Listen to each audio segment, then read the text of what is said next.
Монгол омогшил гэдэг бичлэгийн 4 дахь хэсэг орж ирж байгаа шиг байна. Ерөнхийдөө бол тийм л байдаг байхгүй. Би тэр эртний тэр 800 жилийн өмнө байсан тэр хүчрхэн монголчуудын омог бэр чадал тэр зоргийг мэдэрдэг байхгүй. Яаж мэдэрсэн гэж би өмнө нь ерөөсөө мэдэрдэггүй байсан. Баярлаад уйлаад байгаа мó яагаад уйлаад байгаа мэдэхгүй. Эсвэл хитрхи их нөө омог хитрхи их огшоодох шиг байна. Хитрхи их нөө огшоод тэрийгэ барьж чадахгүй байх шиг байна. Яв тэрнээс би арх марх уугаагүй. Масруулах ямар нэгэн бодис хэрэглээгүй. Ив ирүүл байна. Одоо камерд харъя. Ив ирүүл сав сарууд байгаа. Ямар нэгэн бодис хэрэглээгүй. Тэгээд угаасаа би тэр бодис ч мэдэхгүй дээ. Тэгээд ийм бохгүй юу. 800 жилийн өмнөх тэр монголчуудын омог зориг зүрхийг би яаж мэдэрсэн бэ гэхээр одоо нөгөө түүхч Үлзийбаатаргаа монголчуудын түүх гэдэг нөгөө сонсдог ном байдгийг тэрийг YouTube дээрээс сонсдог хэлбэрээр нь би аль болох нь камерд харж байгаа л ярих гэдэг хичээгээд байна. Яагаад тэгэхээр хүмүүс намайг согтуу галзуу бас нэг Чингис гарч ирж гин гэж хүмүүс ярина. Угаасаа тэгж тодорхойлно. Тэгэхээр би аль болох камерд харж байгаа ярихыг хичээж байна. Эрүүл саруул гэдгийг мэддэгдэхэд. Тэгээд тэр Үлзийбаатаргаа монголчуудын түүх гэдэг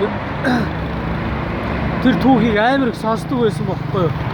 Нөө индүү хийгээд ажил дээр ингээд нөө өдөрж ингээд хувцсын дүүднэ гэдэг чинь бас уйтгартай.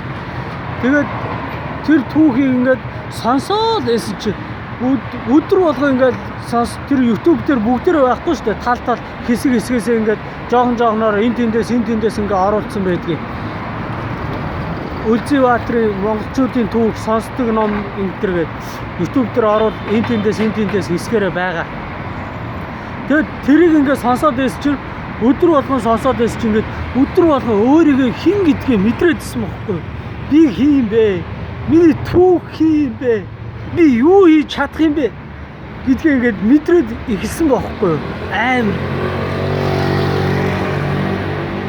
Би юу хийж чадах вэ? Би хин бэ?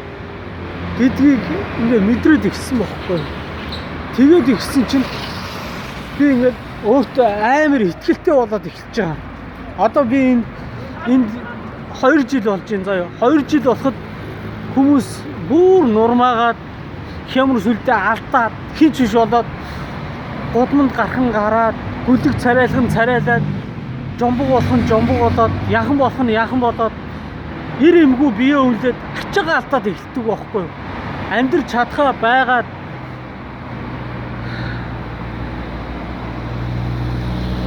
ачаага алдаад хүний мөнгөөр ингээд хүний ихээр ингэж амьдрж эхэлдэг байхгүй. Харин би энд 2 жил болоход тийм байхгүй.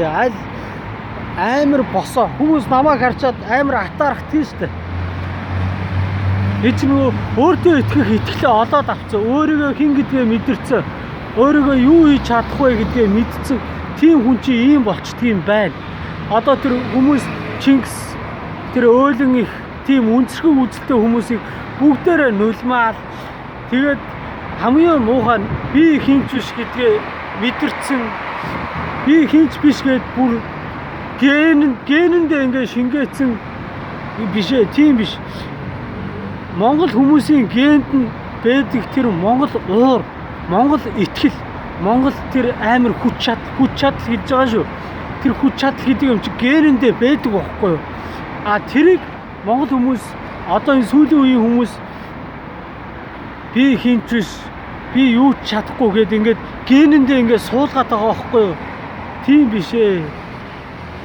Өөрийгөө хэн гэдгээ мэдэрцгээ хүмүүсээ. Тэхийн бол яг над шиг тэр 800 жилийн өмнө байсан тэр монголчуудын зориг яг хүмүүс ингэж бодож магадгүй тэр зоригоор юу хийх юм, дайн байлтаа хийх юм уу, дайн байлтаа хийх гэж байгаа юм уу? Үгүй ээ, одоо дайн байлтаа хийхгүй заавал би дайн байлтаа хийн гэж уриалж байгаа юм биш. Би чинь зүгээр л өөртөө итгэх итгэлээ олоод авчих. Тэгэх юм бол бид нар юу хийж чадах, бид нар ажил хийж чадахгүй тийм мангар архичин тийм хүмүүс биш. Юу ярьж байгаа юм бэ? Монгол хүмүүс одоо энд гэхэд монгол хүмүүс чи нэлээ өндөр түвшний цалин авдаг, нэлээ тийм эндээ шүү. Тэрнээс биш энэ цалин бол авахын байхгүй, цалин багтаа газар. Яг уу эндээ цалин бол нэлээ өндөр авдаг байхгүй юу? Монгол залуучууд хэл ус юу ч мэдгүй тэгсэн хэрнээ амар өндөр цалин авдаг байхгүй юу? Ажлыг бол өстой умалзуулдаг шүү дээ. Бичгнүүлдэг байхгүй юу? Монгол залуучууд бол юу ярьж байгаа. Энэ Туркууд ч гэсэн монгол залуучуудыг ажилд авахтаа амар дуртай. Яагаад гэвэл ажил их сайн хийдэг. Тэгээ дээрээс нь цалингаах болдог. Угаасаа ажил хийж чадж байгаа ч цалингаа олохоос яах юм. Тэгээд тийм байдаг байхгүй юу? Тийм болохоор монголчуудаа өөрсдөө битгий үгүйсэг өөрсдөө тэр өөрийнхөө хин гэдгийг мэдэрцгээ. Өөрийнхөө хүч чадлыг мэдэрцгээ. Босоод хиймэр сүлд чинь босоод ирдэг. Хүний нутагт хүн дээрлэхүүлээ яваад байдгүй. Би хэл ус мэдгүй ч гэсэн би хинт ч дээрлэхүүлдэггүй. Түү маац минь алан шүү. Би ямар ч туркууд бол ер нь том биетэй шүү дээ. Биерхүү. Гэхдээ би ямар ч туркуудаас айдгүй. Хуцаараа алан шүү гэд монголоор хэрэлдээд тэд нар монгол хэл мэдгүй ч гэсэн миний энэ зоригийг ирсэн тонгорох шиг зоригийг хинч яаж чаддгүй байхгүй юу? Туркуудаас айдаг аймгаа монгол залуучууд байдгийг. Гэхдээ яг хөө тэд нар зөв л дөө. Мэдээж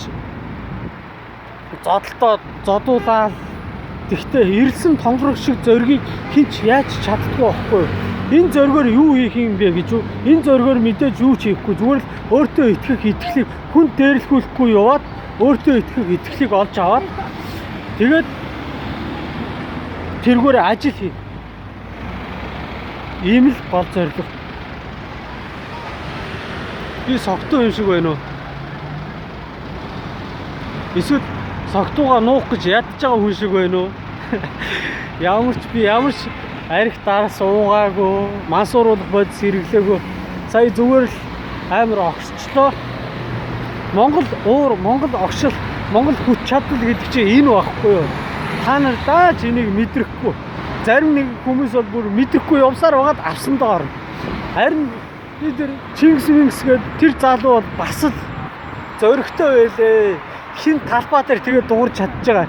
Тэр хотго шүүг гаргадаг нь буруу л та. Мэдээж тэр жоохон ухамсарын хүмүүжил хэрэгтэй байгаа байхгүй юу? Хотго шүүг гаргадаг, тэр тэнэгтэж барьдаг тэр нь буруу. Гэхдээ тэр чинь эцсийн тэр өөрийгөө монгол хүн гэдгээ мэдэрч чадсан байгаа байхгүй юу? Өөлөн их гээд байгаа тэр ихч ч гэсэн бас би тэр нэг бичлэгийг үзсэн. Тэгсэн тэр бол бас л зөрөгтэй байлээ. Ийм л байна. Өөрсдөө битгий гутаа, өөрсдөө монгол хүн гэдгээ мэдэр, түүгээ судал, өөрийгөө юу хийж чадах вэ гэдгийг мэдэрцгээ хүмүүсээ